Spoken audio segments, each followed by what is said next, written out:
m'appelle docteur Claudel Noubissi. Voilà, C'est bien ça? sincèrement, quand vous invitez un monsieur comme celui-ci, Oui. arrêtez de nous mettre ces vidéos parce qu'on a l'impression qu'on est venu regarder ces vidéos. Oui. Parce que quand on coupe, ça me fait un genre...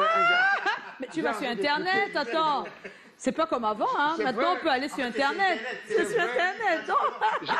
J'ai l'habitude de regarder sur Internet, mais à chaque fois, c'est comme si tu réapprenais quelque chose. Ah. Donc vraiment, tu es dompté, ouais, donc. C'est ça, Tu hein. as du donc. Non, hey. Bonsoir, docteur Claudel. Merci Joyce, bonsoir à tout le plateau et c'est un honneur pour moi d'être là pour la troisième fois. Bonsoir tout le monde dans la salle. Il faut répondre. Il faut répondre. C'est comment? On est là. Ah, il n'a pas perdu la main. Voilà, on a eu peur. Parce que là, c'est la troisième fois quand même que tu viens Oui, c'est à la cette troisième émission. fois. C'est la La première troisième fois fois. c'était avec SOS Médecins, deuxième fois Startup Academy. Oui. Et puis ça c'est la Et troisième. voici la troisième fois. La troisième fois. Alors tu vas bien Tu as regarder répondu à la les téléspectateurs question, hein, en regardant après, juste en face, je dois s'il te poser ma plaît. question simplement. C'est toi qui as la première? Non. Ah, c'est Joe. d'accord. C'est Joe. Oui, je pose ma C'est Joe. Alors, docteur, parce que tu es docteur en médecine, Oui. tu es médecin. Comment est-ce qu'un médecin devient patron d'une entreprise qui accompagne les entrepreneurs? Alors, la définition qu'on a du médecin est biaisée. Pourquoi est-ce que je le dis? C'est parce que lorsqu'on voit médecin, on voit quelqu'un qui est assis dans un hôpital, qui est en train de consulter des patients à longueur de journée, qui pose des diagnostics, qui fait des prises en charge, qui opère, etc. Ça, c'est une partie de la médecine. C'est ce qu'on appelle la médecine secondaire, c'est-à-dire lorsqu'un patient est déjà malade, et vous lui apportez des solutions, ou encore la médecine tertiaire. Par exemple, lorsque vous avez un cancer, et on est en train de vous faire par exemple une chimiothérapie. Moi, ce que j'ai décidé de faire, c'est de compléter ces deux pans de la médecine par un autre aspect qui s'appelle la médecine primaire, c'est-à-dire intervenir avant que la maladie ne survienne. Et lorsqu'on parle d'intervenir avant, ça veut dire tout ce qui tourne autour du malade, c'est la société, c'est l'environnement, c'est la culture, c'est la religion, c'est l'argent, parce que si vous n'avez pas d'argent, vous ne pouvez pas vivre sainement. Quand on vous dit de manger 5 fruits et légumes, vous devez vous imaginer que les fruits, ce n'est pas gratuit. Donc moi, j'ai donc décidé de m'attaquer à la médecine primaire, en plus de mes compétences en médecine secondaire et tertiaire, et ça m'imposait de pouvoir me mettre dans un segment de marché qui est celui de montrer aux jeunes mon expérience, parce que je n'ai pas qualité pour donner des conseils. Je partage mon expérience et celle des autres qui sont proches de moi afin de permettre à ces jeunes de comprendre qu'en réalité, la médecine, c'est un tout. Et ce tout prend en considération son mode de vie, son environnement, sa psychologie, parce que l'être humain, il est bio, c'est-à-dire votre corps humain, son fonctionnement, il est psycho, votre état d'esprit, et il est surtout social, les interactions que vous avez avec les autres. Si les trois ne sont pas en harmonie, vous ne pouvez pas être en santé. Donc je suis un médecin qui a décidé de toucher aux 3 dimensions de l'être humain et ça prend forcément en considération le fait d'accompagner les autres avec les minuscules connaissances que j'ai. Mesdames, messieurs, je quitte l'émission parce que je n'ai plus de questions. Sincèrement, ce monsieur, si on le laisse dire, il va tout parler. Je vais poser la question autrement. Pourquoi tu ne te contentes pas de faire comme tout le monde? C'est-à-dire que le médecin qui va faire la médecine secondaire et tertiaire et se croiser les bois, rentrer à la maison, regarder Canal 2 tous les soirs tranquille. Alors, faire comme tout le monde, c'est être quelconque. Et je n'ai pas envie d'être un être quelconque. J'ai envie d'être un être qui apporte sa plus-value à l'humanité. Rassure-toi, tu n'es pas quelconque. Si nous sommes nés, c'est parce que nous avons le devoir d'apporter quelque chose à l'humanité. Et moi, c'est ma manière d'apporter cette spécificité. J'aime toujours le dire, la nature est belle parce qu'il y a la diversité. La diversité, c'est la différence, c'est la manière d'approcher les choses de manière différente. Et moi, j'ai donc décidé d'apporter une approche nouvelle qui va permettre à ce que les médecins qui, comme moi, ont été au chômage, parce que ce n'est pas un tabou, parce que j'ai vécu ça. Ouais. Et vous avez fait 7 ans de tu finis ta médecine formation et normale. vous ne trouvez pas de travail. C'est un fardeau extrêmement lourd pour une famille d'avoir un médecin qui est au chômage. Et là, je m'adresse aux médecins qui, comme moi, actuellement, sont au chômage. Coup de cœur, et je mets la main sur le cœur pour que vous puissiez trouver des solutions, parce que c'est une situation qui est très grave.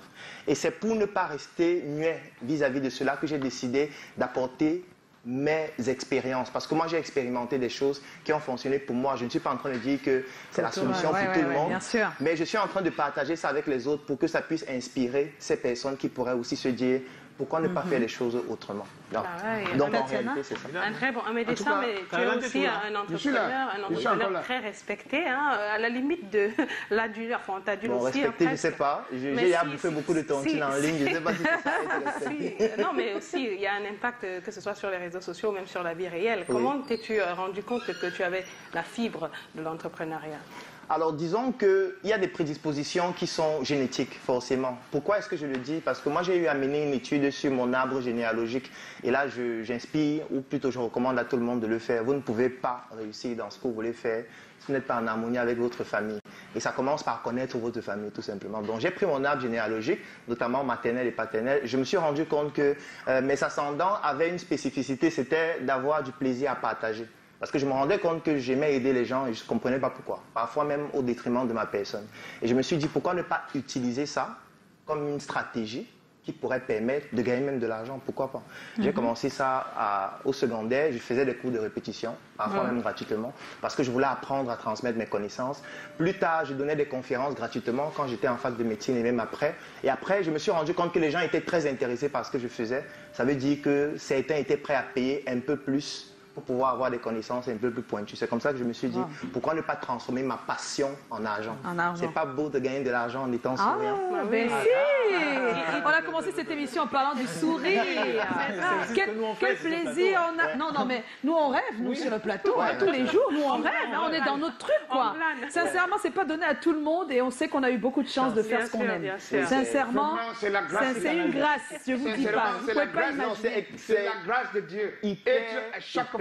Voilà, hyper important. Parce que des fois, des gens te disent qu'on a l'impression que tu n'as jamais de problème, alors que tu en rencontres, mais c'est juste que... Je peux vous raconter Oui, inbox. Surtout que, en réalité, c'est pour ça que je dis qu'il faut faire une étude approfondie sur soi, et même sur les mots qu'on utilise. Je prends un exemple. Il y a un mot qu'on utilise parfois abusivement, qui est le mot travail. Moi, je recommande de ne pas l'utiliser. Pourquoi? Parce que ça a une implication même sur le plan subconscient. J'explique. Le travail, c'est un mot qui vient du mot tripalium. Le tripalium, c'est un instrument qu'on utilisait pour torturer les esclaves. Donc, c'est pour ça que le mot travail a toujours été associé à la douleur. Plus de 95% des personnes qui travaillent ne sont pas contentes du travail qu'elles sont en train d'effectuer au quotidien. Ce n'est pas pour rien que l'endroit où les femmes accouchent s'appelle la salle de travail. Parce qu'on sait que dans cette salle, il y aura beaucoup de douleur. Pourquoi vous acceptez de souffrir au quotidien?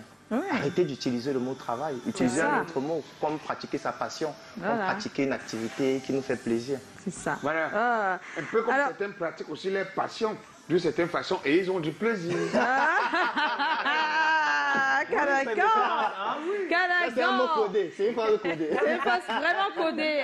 Mais on rigole pas avec ça parce qu'il y a des personnes qui souffrent. Calagan, il y a des personnes qui souffrent. Alors, après ta première initiative SOS Médecins développée avec un groupe de médecins en 2014, en 2016, tu lances Startup Academy, une sorte d'école pour devenir entrepreneur. Moi, je préfère appeler ça comme ça parce que quand on te regarde, on a l'impression de voir le prof. Explique-nous, comment t'es venue l'idée de mettre ce projet sur place? Alors, si je dis que j'étais dans une chambre, je me suis endormi et puis il y a des lumières qui ont apparu et quelqu'un m'a dit en songe, Claudel, voilà ta voix, ce ne serait pas vrai. En fait, ce qui s'est passé, c'est que je me suis rendu compte qu'il y avait des problèmes que je vivais moi-même et j'ai commencé à apporter des solutions à ces problèmes. Et au fur et à mesure, les dés commençaient à se mettre pour que je puisse construire des choses encore plus grandes. Alors, Startup Academy, comment est-ce que ça commence? Ça commence par le besoin de transmettre mes connaissances, comme je l'expliquais antérieurement. Et puis après, je me dis, je vais commencer à faire des conférences gratuites. Ça se déroulait même dans les sièges du SOS Médecins, parce que j'aimais le faire. Et étant donné que les gens étaient très intéressés, je me suis dit, pourquoi ne pas faire en sorte que ça devienne payant? Donc j'ai organisé une première conférence payante qui a été un flop total. C'est pour ça que j'ai retenu la date de 2 février, parce que c'est la première date où j'organise une conférence payante. Parce qu'en réalité, Startup Academy existe depuis 2015, mais j'ai retenu cette date par rapport à cet échec-là, parce qu'il y avait un seul participant qui avait payé 10 000 francs et j'étais obligé de le faire dans un restaurant en lui expliquant que c'est une technique pédagogique qui s'appelle la différenciation pédagogique, c'est-à-dire qu'il y a beaucoup de gens qui ont payé en réalité, mais on les a séparés en 1-1 pour que chacun ait un enseignant unique qui lui apporte des solutions spécifiques, alors que ce n'était pas vrai. C'était juste pour masquer mon échec. Après, je me suis dit, comment faire pour améliorer ça? Donc j'ai commencé à étudier davantage, à me former en marketing, à me former en communication, etc. Et au fur et à mesure, j'ai développé les techniques qui m'ont permis de mieux les organiser. Après, j'organisais des conférences avec plus de 500, 600, 700. Comment tu t'es formé en marketing et communication? En autodidacte. Ah oui, parce que en autodidacte, mais surtout auprès de ceux qui connaissent. J'aime toujours le dire, discuter avec quelqu'un qui connaît, c'est plus efficace que de lire 10 livres.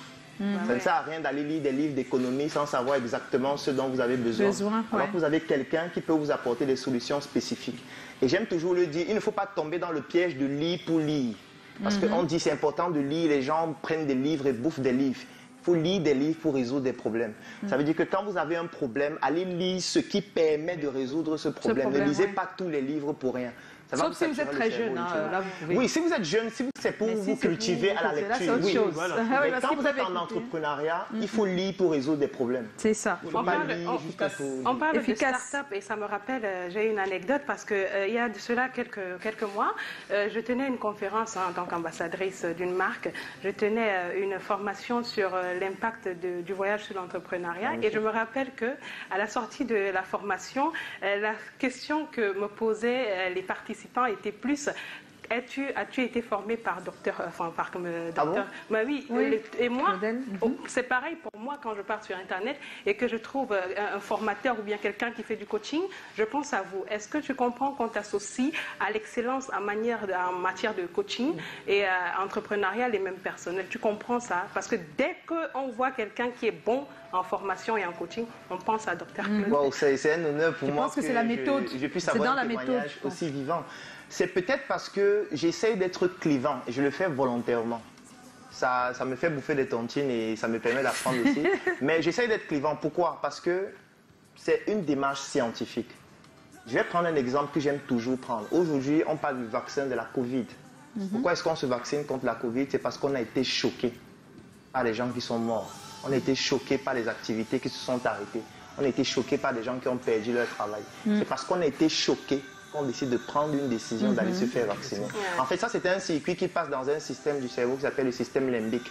Ça contrôle les émotions, la mémoire et la prise de décision.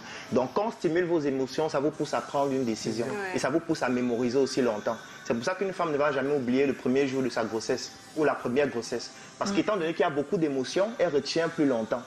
Alors que si tu lui poses une question, qu'est-ce que tu faisais le 10 septembre 2016 à 16h, elle a oublié. Parce que c'est une date qui ne correspond pas à de fortes émotions. Donc moi, je veux susciter des émotions. Je ne veux pas être aimé. Ça ne m'intéresse pas d'avoir plus d'amis. Ce n'est pas mon objectif. Mon objectif, c'est de susciter des émotions, le questionnement, pour que chacun se questionne. Je ne suis pas là pour apporter des solutions. Je n'en ai pas qualité. Je suis là pour partager mon expérience, susciter le questionnement et que mon expérience et ce questionnement individuel permettre à chacun de trouver sa propre voie, qui n'est pas forcément la mienne, parce que je me trouve encore médiocre. C'est bien dit ça. La modestie. Enfin, bon, voilà. Modeste. Alors, voilà, oui, j'ai une question là, mais je ne sais pas vraiment si je vais pouvoir la poser dans la norme, mais je vais essayer. Parce qu'on me dit ici, comment as-tu été capable de mettre, de conceptualiser ces enseignements? Oui. Alors, moi, je ne suis pas un enseignant. Normalement. Je ne suis pas un coach. C'est un terme qu'on utilise abusivement, mais je l'accepte parce que voilà, je n'ai pas envie de débattre. Non, parce qu'on n'a pas encore trouvé un autre mot. Oui, je ne suis pas coach. Tu es? Je ne suis pas enseignant. Je suis quelqu'un qui est passionné par le partage de son expérience. Parce que coach, c'est un peu comme quelqu'un qui t'accompagne, qui sait où tu dois aller, qui sait l'objectif que tu dois atteindre et qui te guide. Moi, je n'ai pas qualité pour faire ça. D'accord. En fait, chacun de nous est tellement différent que je ne veux pas prétendre faire ça. Par contre, nous sommes dans un environnement où j'ai la prétention d'avoir réalisé certaines choses. Que je me félicite moi-même pour ça. Je n'ai pas besoin d'attendre que quelqu'un me dise bravo. Voilà, tu fais un peu comme le magouillard. Donc, ce qui fait en sorte que dans notre environnement, je pense avoir qualité pour dire à quelqu'un, si tu veux faire ça, voilà en principe ce qui fonctionne souvent. Je l'ai fait. J'accompagne des personnes qui ont déjà eu à le faire et à avoir certains résultats. Peut-être si tu fais comme ça peut fonctionner. Ça ne veut pas dire que c'est absolument ça qu'il faut faire. Tu peux décider de ne pas suivre et faire quelque chose de bien meilleur encore.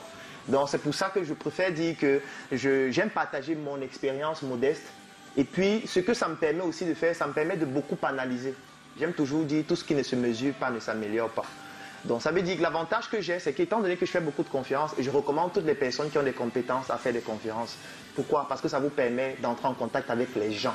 Avec l'humain. Et l'humain, c'est l'élément minuscule de l'humanité. Pour comprendre l'humanité, il faut entrer en contact avec l'humain. Donc ne restez pas dans vos cahiers, ne restez pas avec les faux noms sur Internet pour commenter et dire du n'importe quoi. Allez rencontrer l'humain, partagez vos connaissances. Et quand vous partagez vos connaissances, vous partagez aussi votre ignorance. Parce que vous croyez que vous connaissez. Et quand vous allez discuter avec les autres, vous allez vous rendre compte qu'en fait, nous sommes tous ignorants, mais pas de la même chose. Donc les autres vont vous dire, ce que tu dis là n'est pas exactement ça. Voilà plutôt ce qu'il faut faire. C'est pour ça que moi, j'aime faire des vidéos. En fait, faire des vidéos et faire des publications, c'est une manière pour moi de partager mon ignorance pour que les autres m'apportent des connaissances qui vont combler l'ignorance qui est la mienne. Donc, c'est le meilleur moyen d'apprendre. partager ses connaissances. Bah oui, Voilà. un entrepreneur. Voilà les gars qui sont au quartier, souvent qui me font la gueule. Tu vois ton égal. J'ai fréquenté M. Calagan. Voilà ton égal. Calagan, c'est aussi ton égal. Oui, mon égal, comment j'ai bac plus combien? C'est pas possible. C'est surtout un bon quand sa mère l'a couché, sa mère sait comment il avait fait. Quand tu es sur un plateau et on sait ton expérience en matière d'entreprise et autres, on a juste envie de te demander comment se porte l'entrepreneuriat au Cameroun. Alors l'entrepreneuriat se porte très bien. Moi, je trouve que c'est magnifique. Parce que nous sommes un environnement hyper particulier. C'est parce que c'est l'un des environnements au monde où il y a le plus de problèmes. Et un entrepreneur adore les environnements où il y a des problèmes parce que chaque fois qu'il y a un problème, c'est une solution. Moi, par exemple, j'ai vu une formation, il y a de cela 2 jours, je pense, ou c'était hier, qui était avec pour thème communication en temps de crise. Moi, j'ai trouvé ça ingénieux de faire une formation de ce type à cette période-ci. Ça montre que pour un problème, il y a une opportunité. Et c'était payant. Donc, c'est pour dire à quel point moi je trouve que l'entrepreneuriat se porte très bien parce que l'entrepreneuriat, c'est résoudre des problèmes. Ça ne servira à rien d'aller dans un environnement où il n'y a pas de problème, où vous n'avez pas de compétences pour résoudre les problèmes. Vous vous imaginez un pays où les gens vont vivre dans l'espace? Vous imaginez ce que ça veut dire? Un pays comme les États-Unis où il y a des entreprises qui ont pour objectif de coloniser Mars, comme SpaceX. Vous imaginez le niveau technologique qu'ils ont déjà atteint. Vous, si vous n'êtes pas extrêmement compétent, vous ne pouvez pas vous en sortir d'un environnement pareil. Vous allez dire que vous voulez faire les jus de fruits, les gens vont rire pendant 5 heures de temps. Que je vais créer ma marque de jus, les gens vont rigoler. Alors qu'ici, vous pouvez créer une marque de jus, vous devenez le héros. Vous devenez le pionnier. Vous devenez même riche avec une marque de jus. Alors que ça n'a rien de miraculeux. La formule pour faire des jus de fruits, je veux dire, c'est un enfant pourrait le faire, on le fait à l'école primaire. Donc, l'environnement est magnifique. Il y a des challenges. Moi, je les appelle les challenges et non les difficultés. C'est à nous de les prendre. En tout cas, qu'est-ce qui, malgré donc tous les efforts dans le secteur, reste quand même la grosse difficulté, même si tu ne veux pas qu'on utilise la vie et difficulté. Hein, dès qu'on crie, là, ça fait mal, hein, vraiment. Oui, la grosse difficulté... Jusqu'ici, qu'est-ce qui manque? C'est peut-être ça qu'il faut dire. Ce qui manque, c'est une commodité. Parce que ce n'est pas seulement ici. Ce qui manque, c'est la ressource humaine.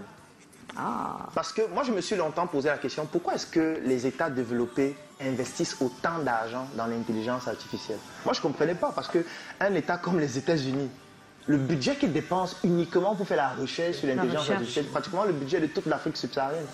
Et je me posais la question, mais pourquoi ils dépensent autant d'argent sur l'intelligence artificielle? Et le jour où j'ai compris ça, ça m'a fait un choc. Parce que j'ai compris ça à mes dépens. Ça veut dire quoi? Ça veut dire que vous pouvez avoir un collaborateur, vous travaillez ensemble pendant des années, vous investissez pour le former et c'est vice-versa. Vous le faites pendant 5 ans, 10 ans, 15 ans, et après 15 ans, lui, il trouve qu'il est déjà très compétent, et puis lui, il va faire seul. Alors qu'il faut qu'on fasse ensemble pour être plus puissant. Parce que même les États se mettent ensemble. Ça veut dire qu'il faut recommencer à zéro. Avec une autre personne, dont maintenant tu seras plus méfiant. Parce que tu vas te dire, peut-être si je le fais, peut-être 10 ans après, il va partir. L'algorithme d'intelligence artificielle ne peut pas le faire. C'est ton algorithme. C'est ton algorithme. Et il n'a pas de congé maternité, il n'a pas de congé maladie, il n'a pas d'assurance, il n'a pas de sécurité sociale, il ne peut pas créer de syndicat, il te coûte moins cher.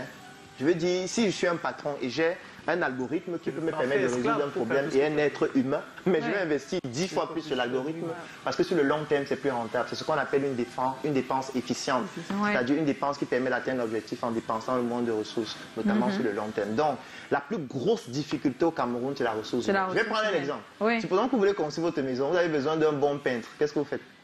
Vous le trouvez où? Vous êtes sûr que vous pouvez trouver 100 bons peintres au Cameroun actuellement? C'est difficile, hein? Mais c'est qu'il n'y en a pas ou c'est qu'on ne peut pas les trouver? Non, il n'y en a pas ou on ne peut pas en trouver?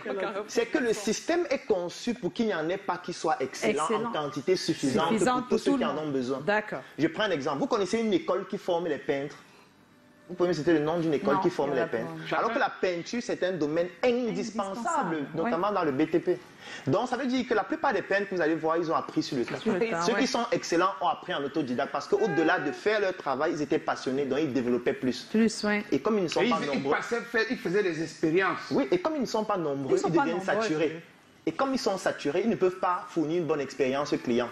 Ça veut dire que tu vas les contacter pour faire un travail aujourd'hui. Il va te dire, oui, je vais livrer aujourd'hui, mais après, il va te dire, mais tu n'as pas vu ma page sur Internet, je suis au deuil. Appelle-moi la semaine prochaine. Et c'est comme ça que ça crée des frustrations. C'est pour ça que vous allez voir certains chantiers. Et ces lenteurs-là, on sait. Hein, on prend des ressources humaines dans un autre pays pour venir au Cameroun, faire construire un édifice et après ils rentrent. Pourquoi? C'est parce qu'on a ce gros problème qui pour moi est le problème le plus grave de l'entrepreneuriat. Waouh. Compétences disponibles. Et oui, aujourd'hui, Startup Group a participé au développement de plusieurs jeunes entrepreneurs, a mis en place des entreprises de domaines différents, on le sait. What else? Alors, ce qu'il faut expliquer, c'est que Startup Group, c'est la sœur aînée de la Startup Academy. Ouais. La Startup Academy, lorsque j'étais ici pour la deuxième fois, je parlais de Startup Academy. En réalité, à ce moment, c'était encore une association. Alors, on va te couper un peu, on va regarder un peu, il y a des... on va regarder un peu tes passages ici, un tout petit peu. On va voir s'il a changé de tête entre-temps. Il était tellement... Est-ce qu'il a changé de tête? Alaria, dites-nous.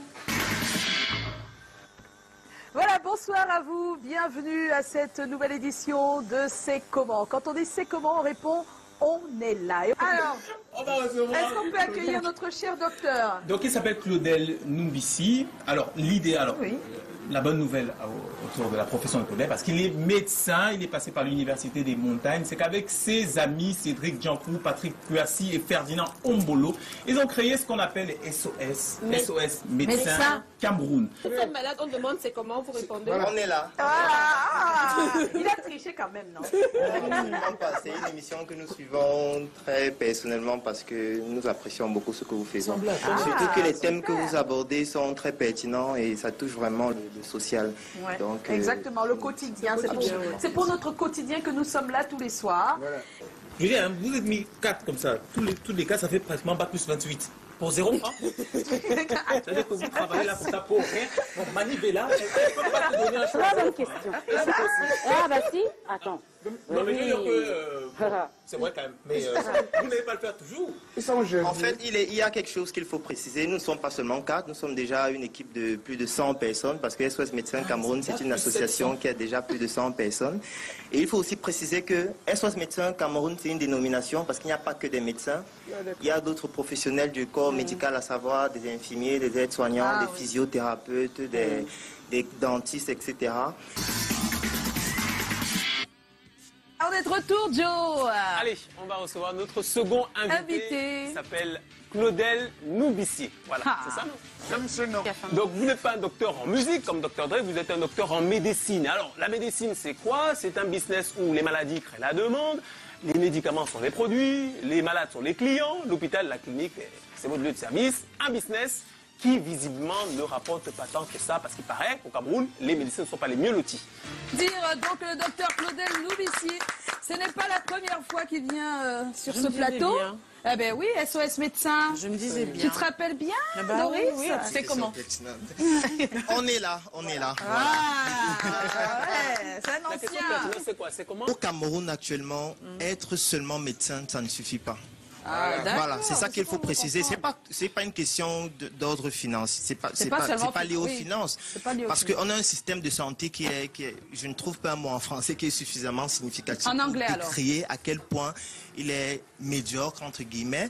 Et être juste médecin, aller à l'hôpital, consulter, rentrer le soir et dormir, ça ne fait pas changer le système. Ça fait plutôt perpétuer un système qui existe déjà. Donc, il faut être un médecin en plus, avoir quelque chose en plus que la médecine pour pouvoir apporter une solution pertinente. C'est ce qui s'est passé et tu t'es dit Startup Academy. Oui, pour pouvoir former des personnes à pouvoir créer. L'éducation, c'est un art. Voilà, je voulais en venir. Vous pouvez avoir la compétence, mais vous n'avez pas l'art de transmettre. Et l'art de transmettre, ça s'apprend. Voilà. C'est pratique. Eh bien, merci docteur, vous ne partez pas, restez avec nous. Jusqu'à la fin de l'émission, on est ravis de vous avoir encore une fois ici. Joe va poser sa... Ah, on est de retour. Entre-temps, il y a eu des kilos. Oui, il a changé, hein. Oui, la veste tombait aussi au fur et à mesure. La veste a disparu. Donc, comme tu disais, on te demandait what else après Startup Academy. On a vu tes passages d'il y a 5 ans, c'est bien ça? Oui, pratiquement 5 ans. Oui, 5 ans. Donc... Oui, comme j'expliquais, Startup Group, c'est la sœur aînée de la Startup Academy. Donc, lorsque je passais là, en fait, Startup Academy était encore une association. Et l'association avait ce qu'on appelle un trépied idéologique, donc se développait de manière stratégique en 3 étapes. La première étape, c'était la sensibilisation. Donc ça, c'était les conférences qu'on donnait dans des hôtels, dans des lieux parfois insolites comme des restaurants, etc., dans des écoles, des universités. Donc ça, c'était pour prêcher, je veux dire, la bonne évangile de l'entrepreneuriat. Ensuite, on est passé à la deuxième étape qui était la formation. Ça, c'était en 2017, en ouvrant nos sièges. On a d'abord ouvert un siège à Douala, ensuite on a ouvert un siège à Yaoundé, où il fallait maintenant accompagner les personnes qu'on avait sensibilisées à travers cette fois des compétences opérationnelles et surtout un savoir-faire pratique. Donc là, on donnait des formations, par exemple en cosmétique, des formations en agroalimentaire pour apprendre à fabriquer des produits, à créer des marques, etc. Et en 2018, notamment au mois de mars, on a décidé de passer à la troisième étape, qui est l'investissement dans des projets.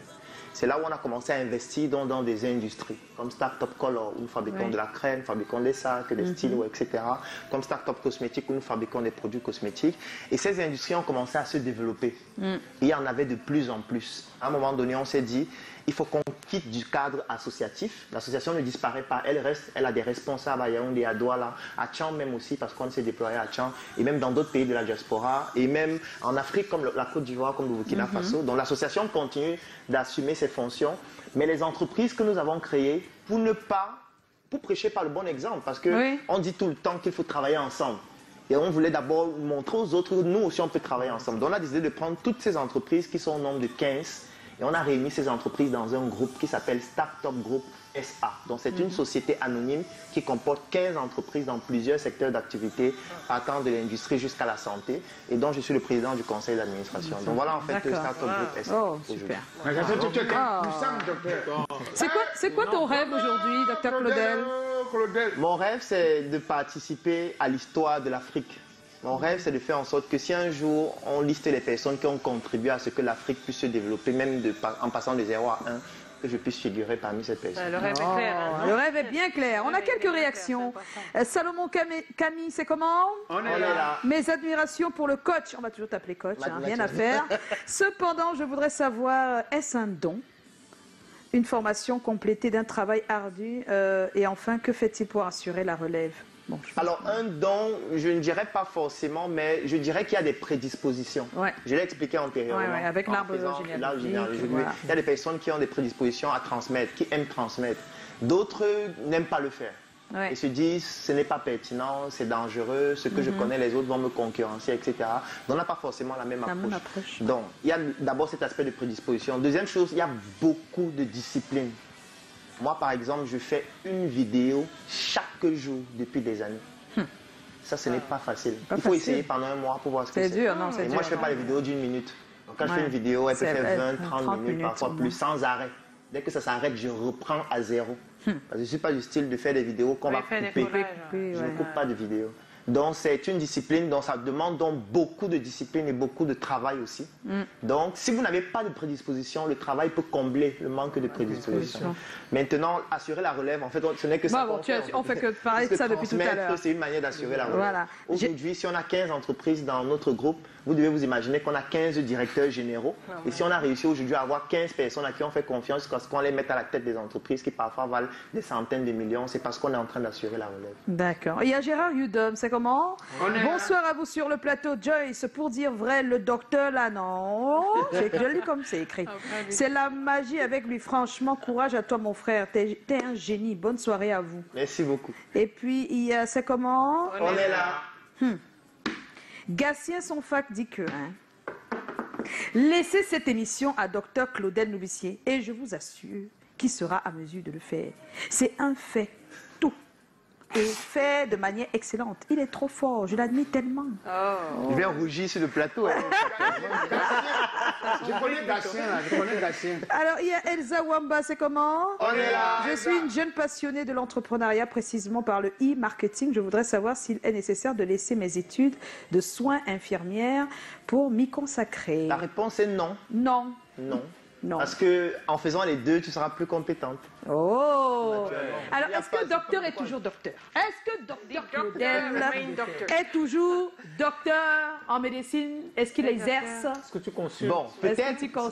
Cette question m'oblige à donner une information qui, pour le moment, n'était pas encore officielle. On aime ça. Le docteur est en train de finaliser son cabinet qui sera prêt dans quelques jours. Qui s'appelle Médecin 2.0, qui est situé à Nouvelle Route Bastos, à l'immeuble Y Building au 3e étage. Donc à partir de juillet, vous allez avoir un cabinet qui est propre à moi où je ne fais que la médecine. Voilà. Il y a plusieurs médecines. Hein, mais moi, j'ai déjà profité de pas mal de choses. C'est là-bas que je oui. Moi, je me fais consulter des fois par WhatsApp. Oui, déjà que même en ligne, j'offre mes prestations médicales. Voilà, moi, je me fais consulter par WhatsApp. Dès que j'ai un problème, je ne le rate pas. C'est pour dire que je n'ai jamais arrêté la médecine. Il n'a jamais arrêté. Non, vraiment, c'est sur malade si je pars qu'à Bastos. Bah, il faut même en ligne. Même si tu ne peux pas te déplacer, tu auras un numéro qui permet à ce que tu te connectes. Voilà, et vous discutez. Parce qu'il y a des médecins ici dehors que rien à poser avec que tu es guéri. Il y a beaucoup de messages, docteur. Il y a d'autres médecins ici dehors qui te font la chichouane. Ça veut dire que tu es malade. Et puis, mais quand ça fait quoi? Donc, que la main t'est parlé, tu c'est fini. Alors, il y a des médecins, tu dis, je vais mourir, tu ne pourras pas mourir. Calagan. On va tout faire. Oui, maman. Il y a un gros problème. On va accueillir Chlorel. Chaque jour comme ça, le temps qui me fait maintenant. Un faux anniversaire comme ça. Le thème de ce soir. Il va passer faux anniversaire. Accepteriez-vous de travailler dans la même entreprise que votre conjoint ou votre conjointe? C'est le thème de ce soir, on en parle. Du loup. Tous les jours.